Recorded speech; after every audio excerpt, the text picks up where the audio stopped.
অর্থাৎ এজাহারভুক্ত আসামি কিংবা তদন্তপ্রাপ্ত কোনো আসামিকে গ্রেপ্তারের ক্ষেত্রে ঊর্ধ্বতন কর্তৃপক্ষের অনুমোদন ছাড়া কোনো পুলিশ কর্মকর্তা কাউকে গ্রেপ্তার করতে পারবেন না। এই আদেশটিকে আমরা সুপ্রিম কোর্টের হাইকোর্ট বিভাগে জনস্বার্থে একটি রিট পিটিশন দায়ের করে চ্যালেঞ্জ করি এবং সুপ্রিম কোর্টের আইনজীবী আমার বাম পাশে দাঁড়ানো অ্যাডভোকেট মোহাম্মদ জসিমউদ্দিন তিনি সেই মামলাটি দায়ের করেন এবং সুপ্রিম কোর্টের হাইকোর্ট বিভাগ গত 23 এপ্রিল 2025 তারিখে এই মর্মে রুল ইস্যু করেন যে কেন এই অপেশাদেশটি অর্থাৎ 9 এপ্রিল 2025 তারিখে ঢাকা মেট্রোপলিটন পুলিশের পক্ষ থেকে দায়েরকৃত অফিসাদেশ যার ভিত্তিতে পুলিশকে বৈষম্য বিরোধী মামলায় কোনো আসামিকে গ্রেপ্তার করার ক্ষেত্রে ঊর্ধ্বতন কর্তৃপক্ষের অনুমোদন ছাড়া এবার বারণ করা হয়েছিল সেটি কেন অবৈধ এবং ক্ষমতা বহির্ভূত মর্মে নয় সেই মর্মে রুল ইস্যু করা হয়েছিল এবং আদালত ওই আদেশের কার্যকারিতা 3 মাসের জন্য স্থগিত করেছিল। আপনারা জানেন যে সুপ্রিম কোর্টের হাইকোর্ট বিভাগের এই আদেশের বিরুদ্ধে সরকারের পক্ষ থেকে রাষ্ট্রের পক্ষ থেকে অ্যাটর্নি জেনারেলের পক্ষ থেকে সুপ্রিম কোর্টের আপিল বিভাগের মাননীয় চেম্বার বিচারপতির কাছে স্টের জন্য আবেদন করা হয়েছিল কিন্তু অনারেবল জাজ ইন চেম্বার স্টে দেননি। পরবর্তীতে এটি আজকে সুপ্রিম কোর্টের আপিল বিভাগের 1 নম্বর কোর্টে শুনানি হয়েছে এবং সেই শুনানি হিসেবে অন্তে এবং বিজ্ঞ অ্যাটর্নি জেনারেল জনাব মোহাম্মদ আসাদুজ্জামান তিনি রাষ্ট্রের পক্ষে এই মামলা শুনানি করেছেন।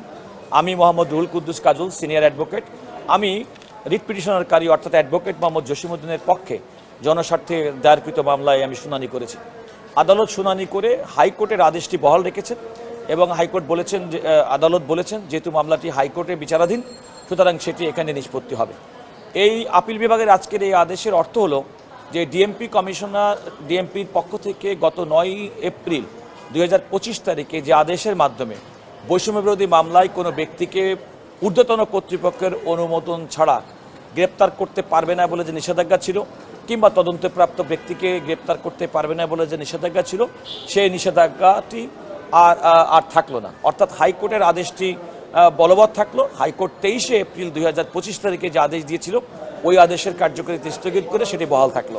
পুলিশ স্বাধীনভাবে তদন্তপ্রাপ্ত কোনো আসামির যদি কোনো অপরাধের সঙ্গে সংশ্লিষ্টতা পায় তাহলে তাকে গ্রেপ্তার করতে পারবেন। একই সঙ্গে আমাদের ফৌজদারি কার্যবিধি এবং পুলিশ রেগুলেশনস অফ বেঙ্গল পুলিশের যে ক্ষমতা দেওয়া আছে কোনো অপরাধ দমনের ক্ষেত্রে কোনো ব্যক্তিকে গ্রেপ্তারের ক্ষেত্রে তারা স্বাধীনভাবে মেট্রোপলিটন এলাকার প্রত্যেকটা পুলিশ স্বাধীনভাবে তার দায়িত্ব পালন করতে পারে।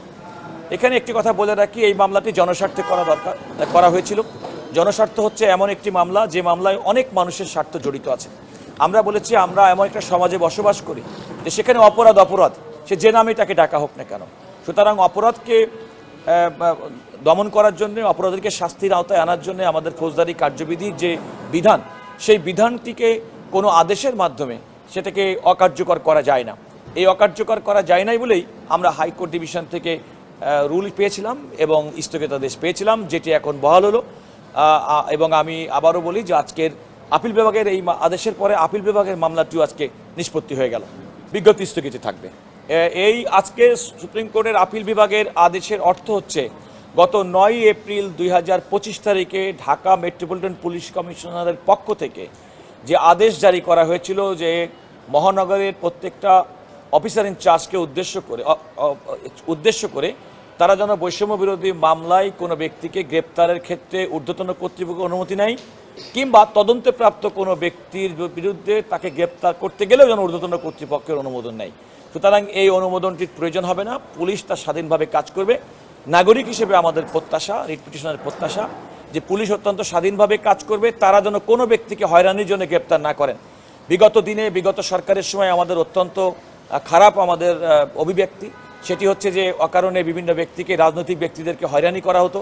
আপনারা জানেন একটা পার্টিকুলার রাজনৈতিক দল বাংলাদেশ জাতীয়তাবাদী দলের 60 লক্ষ নেতাকর্মীর বিরুদ্ধে 25,000-এর বেশি মামলা দায়ের করা ছিল এবং অধিকাংশ মামলাগুলো পুলিশ দায়ের করেছিল।